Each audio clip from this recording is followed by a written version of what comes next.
కంచె గచ్చిబౌలి భూముల వ్యవహారంలో తప్పుడు సమాచారం వ్యాప్తి చేస్తున్నారనే ఫిర్యాదులపై పోలీసులు కేసులు నమోదు చేస్తున్నారు. గడిచిన 3 రోజుల వ్యవధిలో 5 కేసులు పెట్టారు.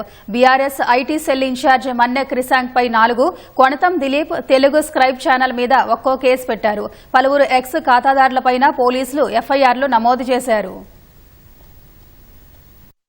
కంచె గచ్చిబౌలి భూముల వ్యవహారంలో బీఆర్ఎస్ నేతలు, సామాజిక మాధ్యమ ఖాతాదారులపై కేసుల పరంపర కొనసాగుతోంది. వివిధ ఫిర్యాదుల ఆధారంగా పోలీసులు 3 రోజుల్లోనే 5 కేసులు నమోదు చేశారు. ఈ భూముల్లో జింక మరణించినట్లు సామాజిక మాధ్యమాల్లో తప్పుడు ప్రచారం చేశారని రంగారెడ్డి జిల్లా ఫారెస్ట్ రేంజ్ ఆఫీసర్ లక్ష్మణ్ ఫిర్యాదు చేశారు. ఈ మేరకు బీఆర్ఎస్ నేత క్రిసాంక్, థామస్ అగస్టిన్ పేరుతో ఉన్న ఖాతాల్ని నిందితులుగా చేర్చారు. భూములు చదును చేస్తుండగా జింక మరణించిందని ఇంటర్నెట్ నుంచి ఫోటోను తీసుకుని తప్పుడు ప్రచారం చేశారని Congress social media chairman Manne Satish Kumar పోలీసులకు ఫిర్యాదు చేశారు. దీంతో 3 ఎక్స్ ఖాతాలతో పాటు హరీష్, క్రిసాంక్, పెండం సుమంత్లపై కేసులు పెట్టారు.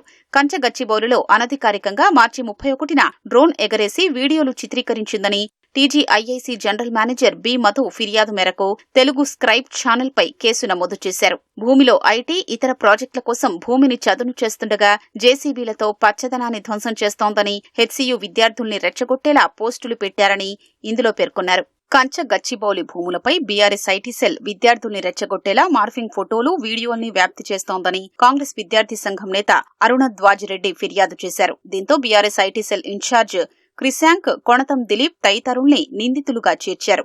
బీఆర్ఎస్ అధికారిక ఎక్స్, ఇన్స్టాగ్రామ్ ఖాతాల్లో ఒక నకిలీ పోస్టు చేయగా క్రిసాంక్ దీన్ని రీపోస్టు చేశారని ఫిర్యాదుపై పోలీసులు ఆయన నుంచి వివరణ కోరారు. సీఎం రేవంత్ రెడ్డిని అవమానపర్చేలా మార్ఫింగ్ వీడియోలు పోస్ట్ చేశారని మెట్టు సాయి కుమార్ ఫిర్యాదు మేరకు తెలంగాణ సైబర్ సెక్యూరిటీ బ్యూరో పోలీసులు కేసులు నమోదు చేశారు.